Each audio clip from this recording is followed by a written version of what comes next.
बिस्मिल्लाहिर्रहमानिर्रहीम। अस्सलाम वालेकुम व्यूअर्स, मैं हूं एहसन कुरैशी एडवोकेट।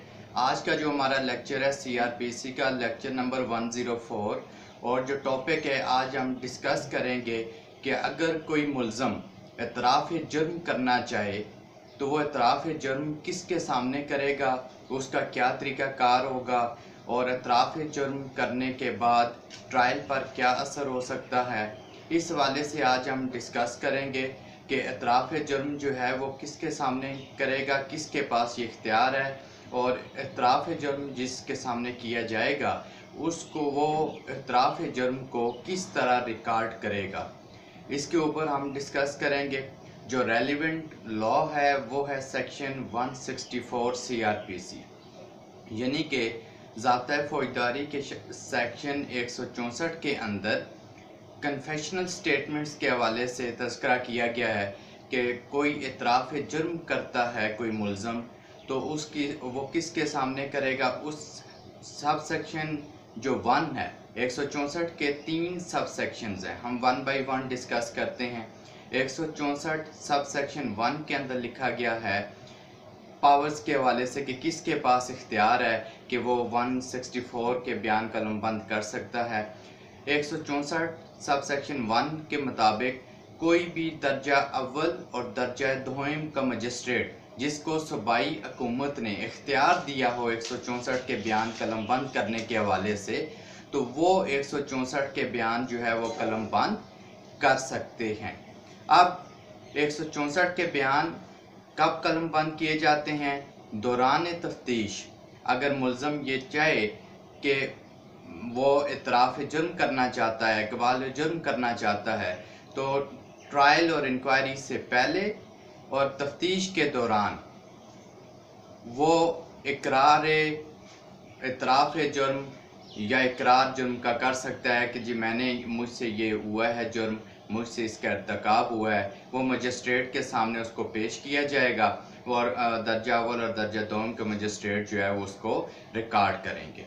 अब यहाँ पर एक बात वज़ाहत करना बहुत ज़रूरी है कि जो कन्फेशन होती है जिसको उर्दू में इक़बाल जुर्म या एतराफ़ जुर्म कहा जाता है, कन्फेशन की दो किस्में होती हैं, दो तरह की कन्फेशंस होती हैं। एक होती है जुडिशियल कन्फेशन और दूसरी होती है एक्स्ट्रा जुडिशियल कन्फेशन, यानी कि जो मजिस्ट्रेट के सामने जो एतराफ़ जुर्म किया जाता है उसको जुडिशियल कन्फेशन कहते हैं। इसकी ये लीगली बहुत हैसियत होती है, बहुत इम्पोर्टेंस होती है। और जो दूसरी एक्स्ट्रा जुडिशियल होती है वो मजिस्ट्रेट के अलावा किसी दीगर शख्स के सामने, पुलिस ऑफिसर के सामने या किसी और शख्स के सामने अगर वो एतराफ़ जुर्म किया जाए तो उसको एक्स्ट्रा जुडिशियल कहा जाता है और उसकी इतनी अहमियत नहीं होती, कानूनी उसकी हैसियत नहीं होती।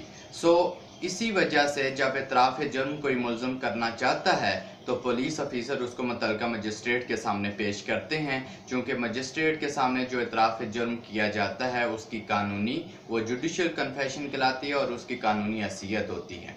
अब ये तो बात हो गई। अब हमने सब सेक्शन 1 की बात कर ली 164 के कि उसके अंदर दर्जा अव्वल दर्जा दोम के मजिस्ट्रेट को इख्तियार दिए गए हैं कि वो ये रिकॉर्ड कर सकते हैं। अब सब सेक्शन 1A 164 का 1A है, उसके अंदर लिखा गया है कि अगर कोई विटनेस है वो मुल्ज़म के खिलाफ 164 के बयान देना चाहता है, रिकॉर्ड करवाना चाह रहा है, यानी कि उसको उसकी वक़ूअत के बाबत कोई इल्म है और वो मजिस्ट्रेट के सामने आकर उस मुल्ज़म के ख़िलाफ़ बयान रिकॉर्ड करवाता है, तो ये मजिस्ट्रेट का सवाबदीदी इख्तियार है कि वो मुल्ज़म को भी तलब कर ले और मुल्ज़म के सामने वो बयान रिकॉर्ड करे उस शख्स का और मुल्ज़म को पूरा मौका दे कि वो उस पर जिरा कर सके, क्रॉस एग्जामिन कर सके। क्यों? ताकि वो उसकी क्रेडिबिलिटी को शेक करने का उसको मौका फराहम किया जा सके, वो साबित कर सके कि ये जो बयान दे रहा है वो गवाह उसके खिलाफ ये झूठ पर मबनी है। पता ये चला कि 164 के अंदर दो तरह के बयान होते हैं। एक तो वो जो मुल्ज़म अपना इक़बाल जुर्म करता है या एतराफ़ जुर्म उसका बयान रिकॉर्ड कर सकता है मजिस्ट्रेट दर्जा अव्वल और दर्जा दोम, और दूसरा कोई शख्स जो किसी वक़ूए की बाबत उसके पास कोई ठोस मवाद है और वो मजिस्ट्रेट के सामने बयान रिकॉर्ड करवाना चाहता है, तो उस विटनेस का भी बयान जो है 164 के तहत रिकॉर्ड किया जा सकता है। इसीलिए जो 164 है उसमें लिखा गया है confessions and state record of confessions and statements. तो अब जो स्टेटमेंट्स की बात आ गई, अब हमें क्लियर हो गया कि विटनेस अगर कोई वक़ूए की बाबत देना चाहता है तो उसका भी बयान रिकॉर्ड हो सकता है 164 के तहत। और कन्फेशनल यानी कि इतराफ़ जुर्म कोई मुल्ज़म ही करेगा तो उसका बयान 164 के तहत रिकॉर्ड किया जाएगा। अब ये तो एक सब सेक्शन 1 और सब सेक्शन 1A की हमने बात कर ली। अब आगे सब सेक्शन 2 में ये लिखा गया है कि जो 164 के बयान रिकॉर्ड करने का तरीक़ाकार है, वो तरीक़ाकार एविडेंस जिस तरह रिकॉर्ड की जाती है उसी तरह उसी को फॉलो किया जाएगा, नंबर 1। और उसका जो तरीक़ाकार है वो 364 CRPC में लिखा गया है। उसके ऊपर इंशाल्लाह नेक्स्ट वीडियो के अंदर हम तज़किरा करेंगे कि 364 में क्या तरीक़ाकार है उसके अंदर लिखा गया है। अब हम नेक्स्ट बात कर लेते हैं सब सेक्शन 3। ये बड़ा अहम है।